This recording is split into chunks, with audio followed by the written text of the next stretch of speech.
Good morning all of you. Real numbers के इस last topic में एक बार फिर से मैं आप सभी का स्वागत करता हूँ। आज के टॉपिक में आप यह जानेंगे कि रेशनल नंबर के दो ऑब्जर्वेशन ज़्यादातर आप देखते हैं। जैसे कि पिछली क्लासेस के डेफिनेशन में मैं आपको बता चुका हूं कि रेशनल नंबर को हम P/Q के फॉर्म में लिखते हैं तो या तो rational number terminating decimal expansion होता है या rational number non terminating recurring और रिपीटिंग डेसिमल एक्सपेंशन होता है। तो आज आप ये सीखेंगे, आज इस ऑब्जर्वेशन में आप जानेंगे कि यदि कोई रेशनल नंबर P/Q के फॉर्म में आपके बुक्स में दिया है तो आप कैसे जानोगे कि ये टर्मिनेटिंग है या नॉन टर्मिनेटिंग रिपीटिंग है।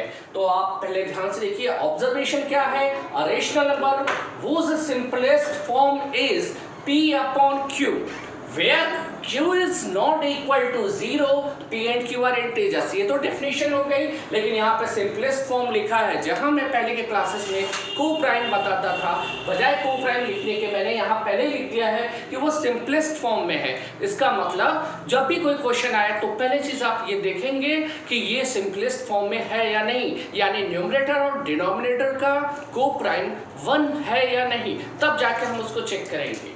देखिए इसकी जो पहली ऑब्जर्वेशन ये है कि rational number terminating decimal expansion तब कहा जाएगा जब उसका डिनोमिनेटर Q किसके इक्वल है 2 to the power m into 5 to the power n, where m and n are non-negative integers। Non-negative integers का मतलब इंटीजर्स 3 टाइप्स के होते हैं, negative, positive and zero. Non negative का मतलब या तो इंटीजर 0 होगा या तो इंटीजर पॉजिटिव होगा। इसका मतलब m और n की जो वैल्यू होगी या तो वो 0 होगी या तो वो पॉजिटिव होगी। अब आपके दिमाग में आ रहा है ये तो बुक्स में भी लिखा है, इस फॉर्म में इस रिजल्ट को क्यों बताया जा रहा है। तो आपको ये लगातार डिवीजन करते हुए आपके दिमाग में ये चीज़ हमेशा आती होगी कि किसी भी नंबर में यदि हम 2 से डिवाइड करते हैं तो वो जरूर टर्मिनेट हो जाता है, इसलिए इसके फॉर्मूले में 2 का यूज हो रहा है।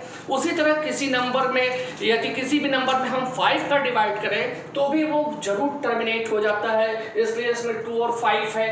अब 2 पे पावर m, इसका मतलब वो कोई भी वैल्यू हो, 2 से भी कोई नंबर डिवाइड होता है तो 4 से भी होगा, 8 से भी होगा, 16 से। n की वैल्यू 1 2 3 4 आप रखते जाओ तो आपको ये पता चलेगा कि कोई भी इसका पावर हो वो जरूर टर्मिनेट करेगा।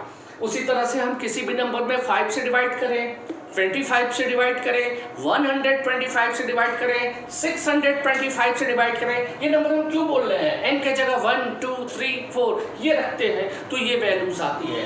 इसके साथ ही साथ 2 और 5 का मल्टीपल 10 होता है और 10 से भी हम किसी नंबर को बहुत आसानी से टर्मिनेट कर पाते हैं। यानी कोई भी रेशनल नंबर टर्मिनेटिंग तब होगा जब उसका जो डिनोमिनेटर होगा वो 2 to the power n into 5 to the power n के फॉर्म में हो।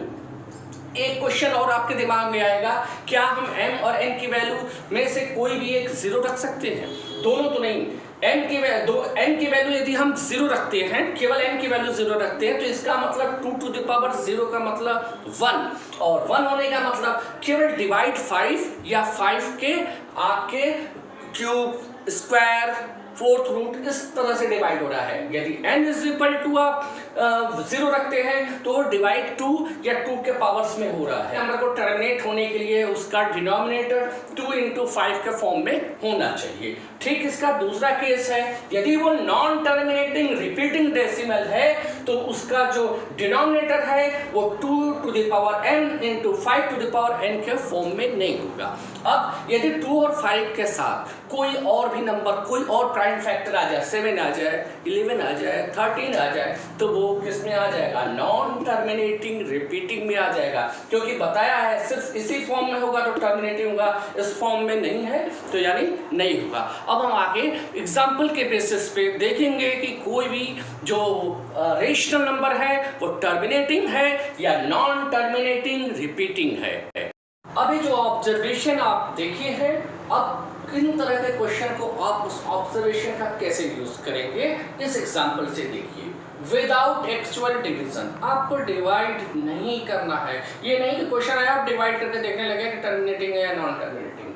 check the following rational number is terminating or non terminating repeating। आपको जो एग्जांपल्स दिया है वो रेशनल नंबर का है। आप देख रहे हो सभी को p अपन q के फॉर्म में लिखा गया है, q is not equal to 0 है और p q इंटीजर्स में दिख रहा है। बट आप जब शुरू करते हैं, सपोज करो कि मैं आपको पहला वाला क्वेश्चन बताता हूँ। क्वेश्चन है 66 अपॉन 180। तो पहले आप ये बताओ कि ये सिंपलेस्ट फॉर्म में है या नहीं। जब हम सिंपलेस्ट फॉर्म में लिख लेंगे तभी q की वैल्यू रखेंगे और देखेंगे प्राइम फैक्टराइजेशन फॉर्म में वो किस के फॉर्म में आ रही है। तो आप देखो कि देखने से ही पता चल रही है कि ये आपकी सिंपलेस्ट फॉर्म में नहीं है। ऊपर वाला भी नंबर 6 से डिवाइड होगा, नीचे वाला नंबर भी 6 से डिवाइड होगा। जैसे ही 6 से डिवाइड करोगे इसका न्यूमरेटर हो जाएगा 11 और नीचे डिनोमिनेटर क्या हो जाएगा 30। यानी इसका सॉल्व सिंप्लीफाई करने पर जो रिजल्ट आएगा वो आ जाएगा 11/30।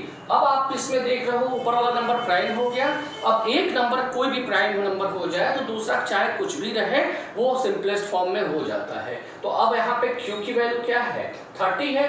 30 को आप किस किस के फॉर्म में लिख सकते हो, स्मॉलेस्ट फॉर्म में। तो 30 को आप लिख सकते हो 2, एक बार 2 को डिवाइड किया तो 15 को आप लिख सकते हो 3 into 5। प्राइम फैक्टराइजेशन फॉर्म में हो गया, ये क्या हो गया 2 into 2 के पावर 1 है, 3 के पावर 1 है, 5 के पावर 1 है।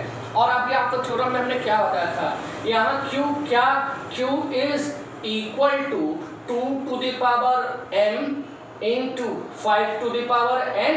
क्या इसके इक्वल है आप चेक करो। 2 के पावर m की कोई भी वैल्यू 2 के पावर 1 m है, 5 की पावर n भी है, लेकिन यहाँ केवल 2 और 5 होना चाहिए। इसके अंदर क्या आ गया 3 भी आ गया। इसका मतलब q is not equal to 2 to the power m into 5 to the power n। और मैंने पहले ही बताया था कि आपका denominator 2 to the power n into 5 to the power n के फॉर्म में नहीं हो तो इसका मतलब ये क्या हो गया, ये रेशनल तो है लेकिन किस तरह का है, नॉन टर्मिनेटिंग रिकरिंग। ये non terminating recurring rational number है। नेक्स्ट क्वेश्चन देखो 17/90। सबसे पहले आप क्या देखोगे, ये सिंपलेस्ट फॉर्म में है या नहीं। तो आप ये प्राइम नंबर यदि पहचानते हो तो 17 क्या है प्राइम नंबर। इसका मतलब एक भी प्राइम नंबर मिल जाने का मतलब ये खुद ही सिंपलेस्ट फॉर्म में है। तो यहाँ q की वैल्यू क्या है, q की वैल्यू 90 है। इसको आप प्राइम फैक्टराइजेशन में अलग से सॉल्व करके निकाल लेना। आप देखो जैसे 2 का हम डिवाइड करेंगे तो 45 हो जाएगा, 45 में हम 3 का डिवाइड करेंगे तो 15 में फिर 3 का और फिर 5 का। इसका मतलब q में 2 के पावर 1 है, 3 के पावर 2 है, 5 के पावर 1 है। तो क्या q 2 to the power m into 5 to the power n के पावर में है नहीं, इसमें 3 भी आ गया इसलिए क्या हो गया नॉट इक्वल टू। इसका मतलब ये भी क्या हो जाएगा नॉन टर्मिनेटिंग रिकरिंग। इसी बेसिस पे आप जितने भी क्वेश्चंस होंगे, ये भी एग्जांपल या और भी बुक्स में एग्जांपल्स है, उनको देख के आप बता सकते हो कि कोई भी रेशनल नंबर टर्मिनेटिंग है या नॉन टर्मिनेटिंग रिपीटिंग। कुछ स्टूडेंट्स ने मुझसे ये क्वेश्चन पूछा था कि सर ये एनसीईआरटी का इस क्वेश्चन को भी एक्सप्लेन कर दीजिएगा। तो ये क्वेश्चन आप देखिए, एक्सप्लेन व्हाई ये वैल्यू दूसरी वाली वैल्यू आर कंपोजिट नंबर्स। पहले तो आपको कंपोजिट नंबर का डेफिनेशन जानना होगा। पिछली क्लासेस में आप कंपोजिट नंबर के डेफिनेशन पढ़े थे जिसका more than 2 factor, more than 2 factor, 2 factor हो तो प्राइम, मोर देन 2 फैक्टर हो तो क्या कंपोजिट। इसलिए नंबर सिस्टम में 4 इज स्मॉलेस्ट कंपोजिट नंबर, क्योंकि 4 का कौन कौन फैक्टर होता है 1, 2 एंड 4। तो 2 से ज़्यादा फैक्टर हो गए नहीं, कम से कम 3 फैक्टर हो गए। तो ऐसे नंबर्स जिसमें मोर देन 2 फैक्टर हो या मिनिमम 3 फैक्टर हो उसको हम क्या कहते हैं कंपोजिट नंबर। तो देखिए इस क्वेश्चन को आप कैसे सॉल्व करोगे। पहले 7 into 11 into 13 plus 13, इसको हम कंपोजिट प्रूफ करने जा रहे हैं। तो आप देखो इस टर्म और इस टर्म में 13 कॉमन है। 13 को जैसे ही कॉमन लिया यहाँ से बच गया 7 into 11 और यहाँ से बच गया 1। 13 7 into 11 77 plus 1 13। अब देखिए ब्रैकेट और इस नंबर्स के बीच में कोई साइन नहीं है तो इसका मतलब मल्टीप्लाई, ये ऐड किया क्या आ गया 71। और आपको पता है कि 1 सभी का फैक्टर होता है, into 1 आप अपने से लिख लो तो ये क्या हो गया, क्या it is more than 2 factor, it is more than 2 factor. दो से ज्यादा फैक्टर हो गए, 1 2 3 फैक्टर हो गए, तो so it is composite number, यही प्रूफ करना था। इसी तरीके से ये इस वाले क्वेश्चन को भी आप सॉल्व करोगे तो आप इसमें क्या करोगे, पहले 5 को कॉमन ले लोगे। क्वेश्चन है 7 into 6 into 5 into 4 into 3 into 2 into 1 plus 5, आप 5 को कॉमन ले लो, यहां से बच जाएगा 7 into 6 into 4 into 3 into 2 plus 1 5 into, चलिए 7 6 जा 42, थोड़ा सिंपल कर दें, 42 हो गया, और इधर कितना हो जाएगा 2 3 जा 6 6 4 जा 24 प्लस 1, इन दोनों का मल्टीप्लाई कर लीजिए, मल्टीप्लाई करने के बाद जो वैल्यू आए उसको लिख लीजिए और इनटू 1 लिख लीजिए, तो ये भी क्या हो गया, it is also more than 2 factor, और जब मोर देन 2 फैक्टर्स हो तो उसको हम क्या बोलते हैं, कंपोजिट नंबर कहते हैं। इस तरह से ये भी क्वेश्चन आपका क्या हो गया, सॉल्व हो गया। वैसे तो आप एक सुना होगा आपने, स्काई हैज नो लिमिट, कोई सीमा नहीं होती किसी चैप्टर की, बट आपके बोर्ड के अकॉर्डिंग रियल नंबर्स का जो भी मेन टॉपिक था वो मैंने अपने वीडियो से आपको एक्सप्लेन कर दिया है। उम्मीद करेंगे कि आप लोगों को समझ में आया, और समझ में आया होगा तो नीचे की तरफ एक अंगूठा होगा उसको टच कर दीजिएगा। Thank you.